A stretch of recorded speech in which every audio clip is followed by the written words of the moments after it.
the age of 7, okay, they complete education. Very ಚೆನ್ನಾಗಿದಲ್ಲ. You need to learn all that. Okay, we will not go deep into all those aspects. Now, sir, at what age they start in Finland? Education ಯಾವ age ಅಲ್ಲಿ ಶುರು? ಹೊಟ್ಟೆ ಇದ್ದಂಗೆ ಚಲೋ. ಅಭಿಮನ್ಯು ನಾವು ಸುಮ್ಮನೆ ಷೋಡಶ ಸಂಸ್ಕಾರಗಳು ಅದು ಇದು ಅಂತ ಮಾತಾಡ್ತೇವೆ, ಯಾರು ಫಾಲೋ ಮಾಡೋದು? ಹೌದಾ? ಗರ್ಭ ಸಂಸ್ಕಾರ ಮಾಡಲೇಬೇಕಲ್ಲ. My second child Bhavani, okay, ನನ್ನ ಮಗ ಈಗ he is doing his graduation in Manipal university Bangalore. He is in the final year ನಾವು.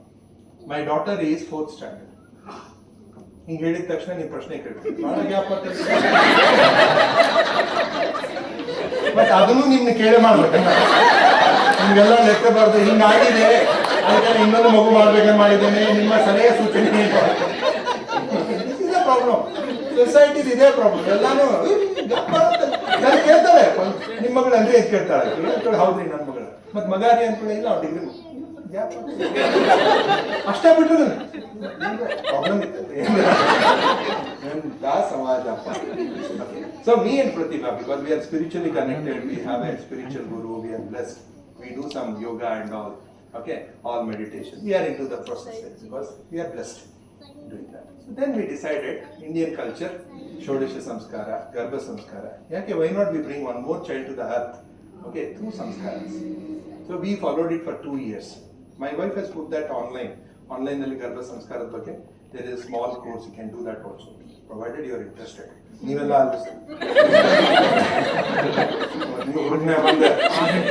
ಗರ್ಭ ಸಂಸ್ಕಾರ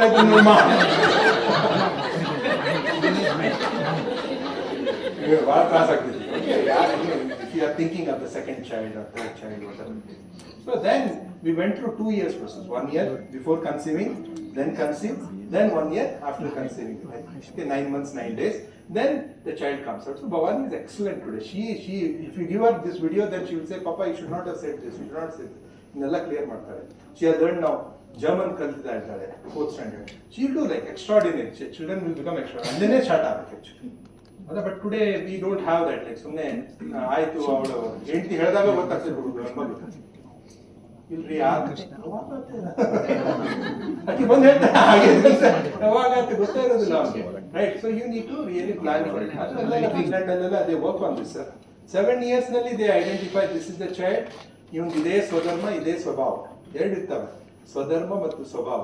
ಪ್ರತಿಯೊಬ್ಬರದ್ದು ಒಂದು ಸ್ವಧರ್ಮ ಅಂತ ಇರುತ್ತೆ, ದಟ್ ಈಸ್ ನ್ಯಾಚುರಲ್ ಟ್ಯಾಲೆಂಟ್. ಸ್ವಭಾವ ಅಂದ್ರೆ ಹಿಸ್ ಪರ್ಸನಾಲಿಟಿ. ಸ್ವಧರ್ಮ ಮತ್ತು ಸ್ವಭಾವಕ್ಕೆ ಮ್ಯಾಚ್ ಆಗುವಂತ ಸೇವೆಯಲ್ಲಿ ತೊಡಗಿದ್ರೆ ಅವನ ಜೀವನದಲ್ಲಿ ಎಂದೂ ಸ್ಟ್ರೆಸ್ ನಲ್ಲಿ ಇರೋದು. ಯಾರು ಬಹಳ ಒತ್ತಡದಲ್ಲಿದ್ದಾರೆ ಅಂದ್ರೆ ಅವನ ಸ್ವಧರ್ಮ ಇರೋದೇ ಒಂದು, ಅಂದ್ರೆ ನ್ಯಾಚುರಲ್ ಟ್ಯಾಲೆಂಟ್ ಇರೋದು ಒಂದಿದೆ, ಅವನ ಸ್ವಭಾವ ಒಂದಿದೆ, ಇವೆರಡು ಕಾನ್ಫ್ಲಿಕ್ಟಿಂಗ್ ಒಂದು ಸೇವೆಯಲ್ಲಿದ್ದಾನೆ. ಅದಕ್ಕೆ ಅವ್ರು ಒತ್ತಡದಲ್ಲಿದ್ದಾರೆ. ಇವತ್ತು ಸಾಫ್ಟ್ವೇರ್ ಇಂಜಿನಿಯರ್ಸ್ ಅವ್ರು ಇವರು ನೋಡಿ ಸಿಕ್ಕಾಪಟ್ಟೆ ವರ್ಕ್ ಸ್ಟ್ರೆಸ್. ನಮ್ಗೆ ಆಗೋದಿಲ್ಲ stress. I work for 24 days, I work for 18 hours a day. Okay, no Sundays, no holidays. I keep traveling. I'm always on the roads, or on the air, or in the footwork, everywhere. And all the class I stand and do it. Okay, I never get stressed. Why? Because my swadharma, nanda swabhava, match agid ಸೇವೆಯಲ್ಲಿ ಇದ್ದೇನೆ. I earn lot of money. I get lot of fame. It's all okay. But ನನಗೆ ಎಂದು ಏನೋ ಮಸ್ತ್ ಮಜಾದಾಗದೆ, ನಾ ಫ್ಲೋನ್ ಆಗದೆ. Can you understand? And once wherever I go, I fall in love with the people. People fall in love with me because not because I'm a great person, because I'm in flow. ಯಾರ್ಯಾರು ಫ್ಲೋನಾಗ ಇರ್ತಾರೆ life ನಲ್ಲಿ ಅವ್ರ ಜೊತೆ ಪ್ರೀತಿ ಬಾಳ. Can you understand? ಯಾರು ಫ್ಲೋನಲ್ಲಿ ಇಲ್ಲ stress ಇರುತ್ತೆ. ಯಾಕಂದ್ರೆ ಅವ್ರ ಸ್ವಧರ್ಮ ಸ್ವಭಾವ ಬೇರೆ ಇದೆ. ಓಕೆ, ಅದಕ್ಕೆ ಅವ್ನು ಬೇರೆ ಸೇವೆಯಲ್ಲಿ ತೊಡಗಿದ್ದಾನೆ. ಅವಾಗ ಒತ್ತಡ ಬರುತ್ತೆ, ಸ್ಟ್ರೆಸ್ ನಿಂದ ಹೊರಗಡೆ ಬರ್ಲಿಕ್ಕೆ ಹ್ಯಾಬಿಟ್ಸ್ ಬಿಡ್ತಾರೆ. Any habit, hidden habits R non habits. Okay, habits ಯಾವಾಗ ಹ್ಯಾಬಿಟ್ಸ್ ಅಲ್ಲಿ ಬಿಡ್ತಾರೆ, ರಿಲೇಶನ್ಶಿಪ್ ಎಫೆಕ್ಟ್ ಆಗ್ತವೆ. ರಿಲೇಶನ್ಶಿಪ್ ಎಫೆಕ್ಟ್ ಆದ ತಕ್ಷಣ ಅದನ್ನ ಕವರ್ ಅಪ್ ಮಾಡ್ಲಿಕ್ಕೆ ಮೆಟೀರಿಯಲ್ ಸಕ್ಸಸ್ ತೋರಿಸ್ಲಿಕ್ಕೆ ಸ್ಟಾರ್ಟ್ ಮಾಡ್ತಾರೆ. ಓಕೆ, ಆ ಮೆಟೀರಿಯಲ್ ಸಕ್ಸಸ್ ಮಾಡೋದ್ರಲ್ಲಿ ಮನಿ ಬ್ಲಾಕ್ಸ್ ಆಗ್ತವೆ ಬಿಕಾಸ್ ಆಫ್ ದ EMI ಎಲ್ಲ ಆಗ್ಬಿಡ್ತವೆ ಬ್ಲಾಕ್ಸ್. ಮತ್ತೆ ಅದೊಂದು ಸ್ಟ್ರೆಸ್ ಮತ್ತೆ ಹ್ಯಾಬಿಟ್ಸ್ ಬರುತ್ತೆ, ಇದರಲ್ಲೇ ಜೀವನ ಮುಗಿದೋಗುತ್ತೆ. ಸೊ ಅದಕ್ಕೆ ನೀವೇನಾದ್ರು ಒಳ್ಳೆ ಪಾಲಕರಿದ್ದೀರಾ ಅಂದ್ರೆ ನಿಮ್ಮ ಮಕ್ಕಳ ಸ್ವಧರ್ಮ ಮತ್ತು ಸ್ವಭಾವವನ್ನ ಅರ್ಥ ಮಾಡ್ಕೊಳ್ಬೇಕು. And that you can do within 7 years also.